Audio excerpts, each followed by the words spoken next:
Bonjour tout le monde, on poursuit notre série d'enseignements sur des mythologies et une théologie. Et aujourd'hui, on va parler du dieu Moloch et du sacrifice des enfants. Vous savez, chez les Grecs, il existe plusieurs dieux qui sont vraiment des êtres monstrueux. Il y a des dieux tels que Cronos, Cronos qui est le père de Zeus, Jupiter, Saturne. Ce sont des dieux vraiment monstrueux, mais le plus monstrueux de tous est probablement Cronos. Cronos qui redoutait que son fils Zeus le surclasse va dévorer tous ses enfants. Il va manger ses propres enfants. Mais l'histoire nous dit que sa femme va le déjouer en lui donnant à manger une pierre et il va vomir ses enfants. Alors elle va sauver l'histoire. Mais Cronos, il est un dieu extrêmement cruel, extrêmement méchant. Et le descendant de Cronos n'est nul autre que le Moloch biblique.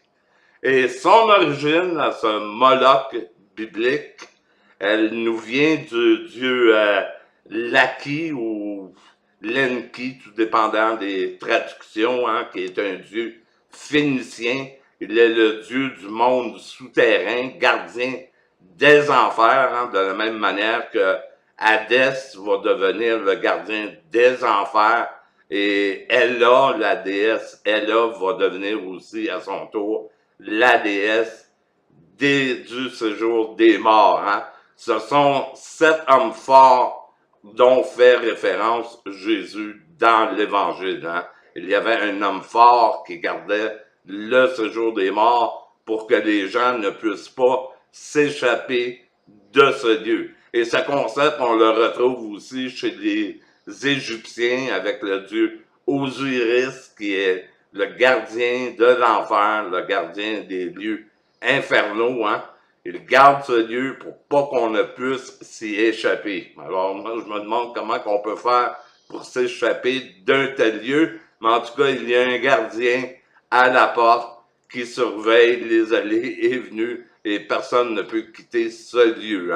Et même dans la mythologie norse, avec la déesse Ella, vous savez, dans les Bibles anglaises, on utilise le vocable elle pour nous parler de l'enfer. Et elle est un dérivé de la déesse Ella, qui était la gardienne du séjour des morts. Mais même là, dans cette mythologie, elle y était pour un seul temps, jusqu'au jour où le dieu Rakanok reviendrait pour libérer les gens du séjour des morts. Donc, elle était dans l'attente du dieu Rakanok pour venir la libérer du séjour des morts. Ce n'était pas un lieu qui devait exister à perpétuité. Il devait y avoir une fin lorsque le dieu Rakanok reviendrait. Alors, maintenant, nous allons parler de sacrifice d'enfants, de sacrifice de guerre et de Moloch dans la Bible. Et vous savez, en Israël, il y a plusieurs traditions qui se sont entrecroisées, les traditions du Sud et les traditions du Nord. Et les rédacteurs n'ont pas passé complètement sous silence même les atrocités qui auraient pu être commises à leur époque. Et lors de la rédaction finale, on a regroupé différentes traditions autant du nord que du sud, et on nous parle de sacrifices humains qui sont faits en temps de guerre. Le butin de guerre devait être consacré entièrement à l'Éternel. Et dans certains passages, il nous est dit, surtout dans le livre de Josué, quand Dieu dit à Josué qu'il lui donne tout le territoire adverse et qu'il lui ordonne de tuer hommes, femmes et enfants. Il lui commande en fait de faire un génocide. Et laissez-moi vous dire que ce n'est pas Dieu qui ordonne ces choses. C'est eux qui ont la conception que Dieu leur ordonne ces choses. Hein? Ce n'est pas Dieu qui ordonne ces choses-là. Il faut sortir ça de notre tête. Là, c'est des conceptions barbares, archaïques, primitives, d'une autre époque, d'une époque où les hommes étaient des hommes de guerre. Alors, Josué va faire des génocides en Canaan. Il va tuer hommes, femmes et enfants. Et bien sûr, le texte nous dit, sois bien sûr de garder les vierges pour toi-même. Hein? Alors, il épargnait les vierges, mais il passait les hommes, les femmes et les enfants au fil de l'épée. Et d'autres passages nous disent qu'il les passait au feu. Donc, il les offrait en sacrifice. Et il y a plusieurs passages qui démontrent que dans les récits de guerre, il y avait en effet en Canaan et en Mésopotamie, au Moyen-Orient, parmi plusieurs peuples, des sacrifices qui étaient faits lors d'une bataille. Hein. Les sacrifices étaient faits avant la bataille ou après la bataille. On en est venu à faire des sacrifices d'animaux, mais ça n'a pas été toujours le cas. Hein. De là, les récits de théologie de substitution. Hein. Si vous lisez le récit d'Abraham, où Dieu demande à Abraham de sacrifier son premier-né et que Dieu lui-même va pourvoir à un sacrifice de bélier en remplacement du sacrifice d'Isaac. Mais il faut voir dans ce récit une théologie de substitution. Hein. C'est comme si Dieu dit, c'en est assez de vos sacrifices d'enfants, maintenant vous allez sacrifier des animaux. Et même plus tard, Ésaïe et d'autres prophètes vont contester le rituel de sacrifice d'animal et vont s'élever contre ces sacrifices. Hein. Ésaïe, dans un certain passage, dit, il fait parler Dieu, il dit, j'en ai assez de vos assemblées solennelles, de vos sacrifices. Il dit, je vais prendre les excréments de vos sacrifices et vous les lancer en plein visage. Dieu ne veut pas la mort de l'innocent. Ce que Dieu veut, c'est que vous vous détourniez de vos péchés, que vous pratiquiez le droit et la justice, que vous ayez égard à l'étranger et à l'orphelin et aux pauvres. Voilà la volonté de Dieu. Dieu ne prend pas plaisir au sacrifice de sang. Et lors de la réforme d'Ésaïe, plusieurs groupes vont quitter Israël à cause du temple et à cause de ses sacrifices. Les Esséniens, entre autres, vont s'approprier la fameuse parole de Jean-Baptiste. Voici la voix qui crie au désert, aplanissez les chemins du Seigneur. Et les Esséniens vont fuir au désert. Et leur croyance était que chaque individu était le temple du Saint-Esprit. Ils n'avaient plus besoin d'un temple corrompu, surtout pas le temple de Jérusalem. Hein. Alors, ils se sont enfuis de ce temple et ils ne pratiquaient pas le sacrifice d'animal. Les pharisiens non plus ne croyaient pas au sacrifice des animaux. Et vers l'an 350 avant Jésus-Christ, eux aussi vont se retrancher de la communauté des grands prêtres de Jérusalem. Hein. Alors, il y a toute une manifestation à l'égard des sacrifices sanguinaires de l'Ancien Testament qui va s'opérer durant la réforme d'Ésaïe. Hein. Mais ici, on est face à un rituel qui se fait dans la vallée de Tophet, des sacrifices qui sont faits au dieu Moloch, des sacrifices des premiers-nés. Et vous savez, si vous lisez la Bible attentivement, il y a des passages où Dieu demande la consécration des premiers-nés en Israël. Et si vous lisez le texte correctement, il demande la consécration des premiers-nés et il demande la consécration des animaux aussi. Alors, l'hypothèse qui veut que cette consécration soit le rituel de la circoncision ne tient pas, car Dieu veut qu'on lui consacre tous les premiers-nés, hein, autant chez les animaux que chez les êtres humains. Donc, c'était un sacrifice de sang. Hein. Il existe en Israël, ce culte des premiers-nés. Il existe au nord, il existe dans la tribu de Juda. Hein. Il y a même des rois en Israël qui ont pratiqué ce culte. Manassé a fait passer son fils par le feu. Le roi Akaz a fait passer son feu par le feu. Il y a aussi l'un des juges, hein, je me souviens plus du nom, là, je l'ai ici à quelque part. Là, euh, de toute façon, je vais le retrouver plus tard. Là. Mais l'un des juges en Israël, lorsqu'il a dû combattre les Madianites, il dit, la première chose qui va passer ma porte, je vais te le sacrifier si tu m'accordes la victoire. Et bien entendu, c'est sa fille qui va passer la porte. Et chose surprenante, lorsqu'elle arrive pour passer la porte de son père, il y a des tambours qui jouent. Hein? Il y a des jeunes filles qui jouent du tambour. Et ça, c'est un anachronisme, car dans la vallée de Tophet, lorsqu'on sacrifiait des enfants au dieu Moloch, les grands prêtres jouaient du tambour hein, très fort, afin qu'on n'entende pas les cris de supplication des enfants qui étaient sacrifiés. C'était un jour horrible, cette journée. Hein? Laissez-moi vous décrire un peu ce que ressemblait le Moloch. Hein? Le Moloch était une immense statue de bronze. Hein?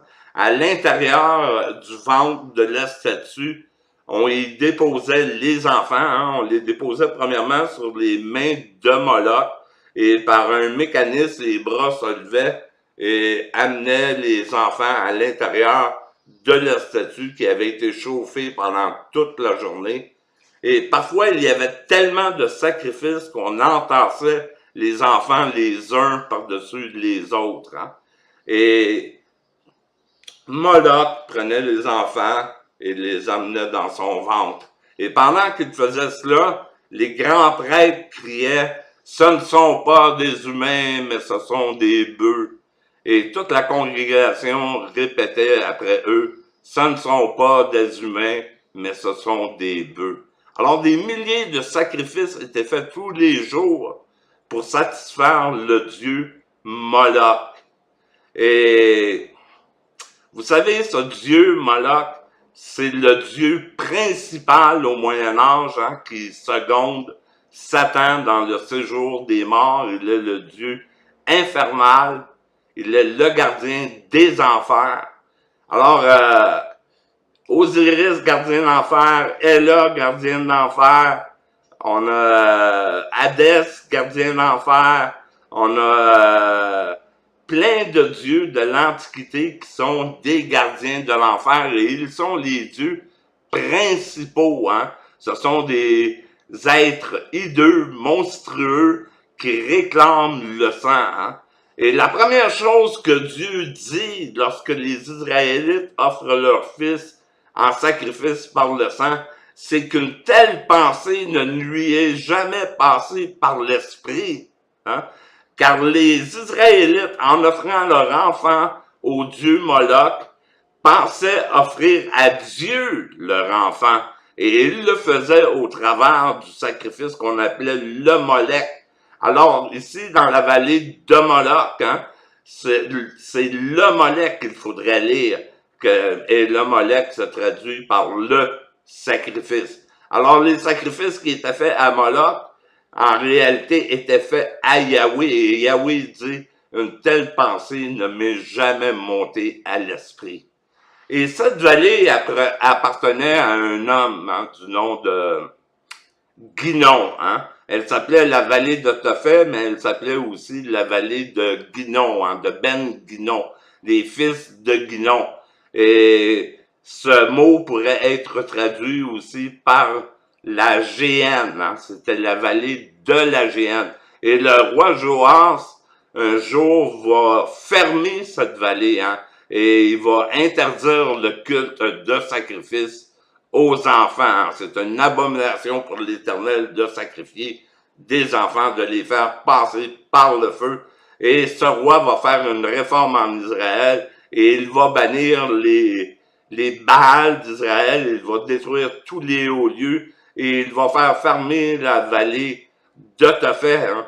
Et cette vallée va devenir en fait le dépotoir municipal d'Israël. Hein. C'est là qu'on va brûler les déchets et c'est là qu'on va brûler les carcasses des criminels. Et c'est exactement ce que la vallée représente au temps de Jésus. C'est un dépotoir municipal. C'est un lieu où on brûle les carcasses humaines. Et à plus de 13 endroits différents, Jésus va utiliser cette expression, non pas pour nous parler d'un enfer, hein, mais de nous parler d'une séparation qu'il y a entre les Juifs et les gentils. Jésus a dit aux pharisiens, voici l'heure vient où le royaume va vous être enlevé et va être donné à une autre nation. Et vous allez être mis à la porte du royaume, hein, car les prostituées et les brigands vont vous devancer dans le royaume des cieux. Le royaume va vous être enlevé. Hein. Alors, il est question de royaume dans ce texte. Il est question de gouvernement. Il est question de régner avec Christ. Il n'est pas question d'un lieu de supplice et de tourment éternel. Hein. 12 fois, Jésus utilise ce mot et c'est toujours en application avec les scribes, les pharisiens, les prêtres de son époque. Jésus vise principalement l'institution religieuse de son époque qui est corrompue. Il vise Israël qui est sur le point de perdre l'alliance, hein, car Dieu va faire une autre alliance hein, avec un peuple qui n'était pas son peuple, avec ceux qui n'avaient pas entendu et qui vont entendre. Alors, le texte ne nous parle absolument pas d'un lieu de souffrance éternelle. Hein? Et vous savez, dans l'Apocalypse, il y a un lac de feu où les gens vont être tourmentés jour et nuit. Hein? Mais le mot tourment ici, il est très mal traduit. Hein? Jérôme est un ancien universaliste hein, qui s'est repenti par peur de la persécution. Et Jérôme est appelé le faussaire. Hein? C'est le principal instrument que Constantin va utiliser lorsqu'il va inventer tous ces dogmes monstrueux. Hein? Il cherche à réunir l'Église et il cherche à avoir un outil entre les mains pour maintenir les gens dans l'ignorance par la crainte, par la terreur. Ils vont faire fléchir les rois avec cette doctrine par la suite. Ils vont renverser des empires. Hein? C'est une doctrine affreuse qui est née du cœur de Constantin, de théologiens comme Jérôme, qui était un faussaire, de théologiens comme Augustin, qui n'avait aucune connaissance de l'hébreu et du grec, de Tertullien, qui voulait se venger de ses ennemis et qui disait qu'un jour il se réjouirait de voir ses ennemis brûler du haut des cieux lorsqu'il contemplerait l'enfer. C'est une théologie qui est née du poète Virgile. Hein? C'est une imagination grotesque qui est reprise par Dante, où Dante il place tous ses ennemis. Elle n'a rien à voir, cette doctrine, avec la doctrine du Shéol biblique qui était uniquement le séjour des morts. Hein? Et chacun de ces lieux qui sont mentionnés dans des langues diverses pour nous parler du séjour des morts, que ce soit l'Hadès, que ce soit chez les Égyptiens, le dieu Osiris qui garde les lieux infernaux, que ce soit l'Anké qui garde les lieux infernaux, que ce soit Ella qui garde les lieux infernaux. Mais Jésus ne les nomme pas, mais il parle de l'homme fort. Et lorsqu'on l'attaque et qu'on lui reproche de chasser Belzébuth par Belzébuth, Jésus dit « Belzébuth ne peut pas être divisé contre lui-même, car aucun royaume ne peut subsister contre lui-même. Mais moi, je vous dis que l'homme fort doit être premièrement lié. Et lorsqu'il aura été lié, alors je pillerai tous ses biens. » Et c'est ce que l'apôtre Pierre nous dit. Christ est descendu dans le Tartarus. Hein?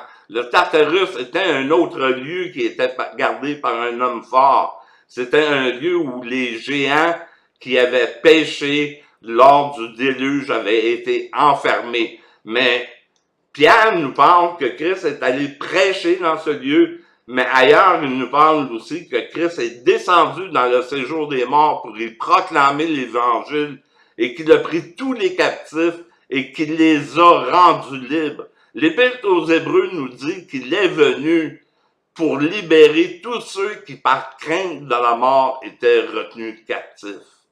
La Bible parle beaucoup des captifs.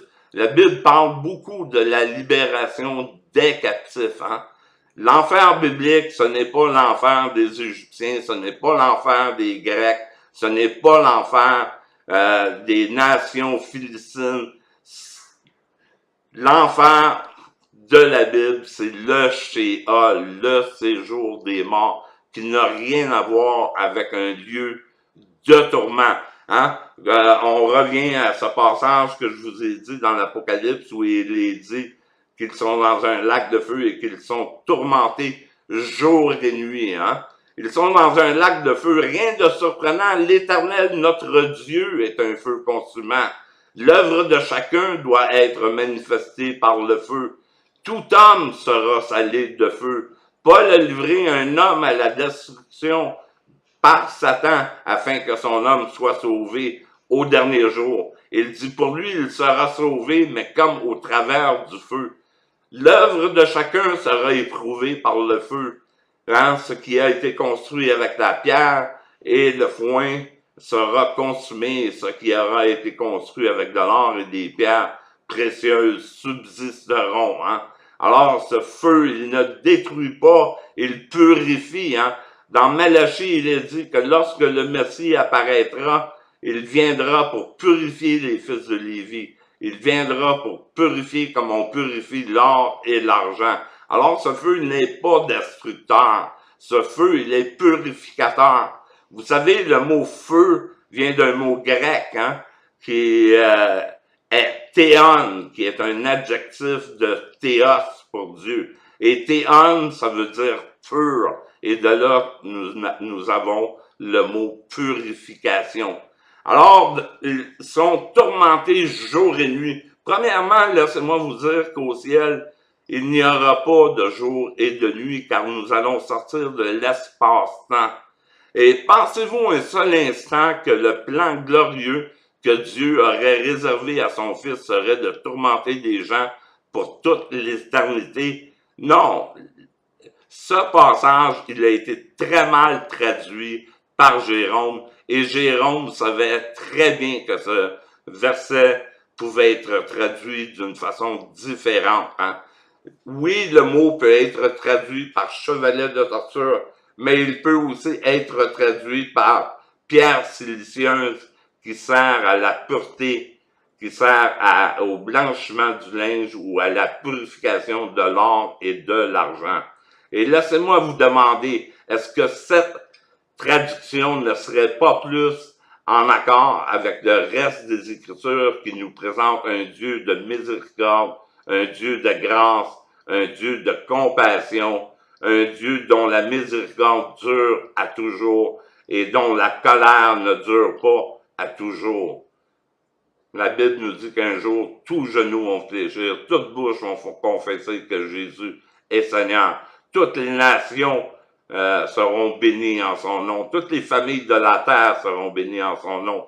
Tout œil verront le salut de Dieu. Toutes les extrémités de la terre verront le salut de Dieu. L'Assyrie sera sauvée en ce jour. L'Égypte sera sauvée en ce jour. Tout Israël sera sauvé en ce jour. Car toutes choses sont de lui, par lui et pour lui. Et il a plu à Dieu de tout réconcilier avec lui-même, tant les choses qui sont dans le ciel que les choses qui sont sur la terre. Car Dieu était en Christ, réconciliant le monde avec lui-même et en n'imputant point aux hommes leur offense, car il est lui-même une victime expiatoire, non seulement pour nos péchés, mais pour ceux du monde entier. Lorsqu'on a demandé à Jésus, mais qui peut être sauvé? Jésus a dit, il est impossible aux hommes d'être sauvés. Mais moi, lorsque je serai élevé, j'attirerai tous les hommes à moi.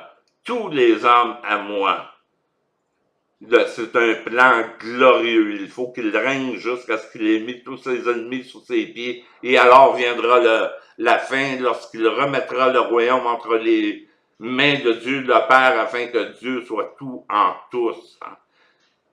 Le plan de Dieu, c'est le rétablissement total, entier de la planète et de ses habitants. Dieu est un Père. Dieu n'est pas un monstre qui dévore ses propres enfants. Dieu n'est pas un monstre qui torture ses enfants. Dieu a un plan glorieux. Son ultime intention était de tout réunir en Christ, tant les choses qui sont dans les cieux que les choses qui sont sur la terre. Le plan glorieux de Dieu, c'est d'être le sauveur du monde. Voici l'agneau de Dieu qui ôte le péché du monde. Il n'est pas un sauveur potentiel, il est le sauveur. C'est ce que Paul dit à Timothée, qu'il est le sauveur de tous les hommes, principalement des croyants, non uniquement des croyants. Il est le sauveur de tous les hommes. Ces choses, Timothée, prêche-les et enseigne-les. Et c'est ce que nous faisons ici. Nous prêchons ces choses et nous les enseignons. Je vous remercie d'avoir été attentif. Bye, à la prochaine.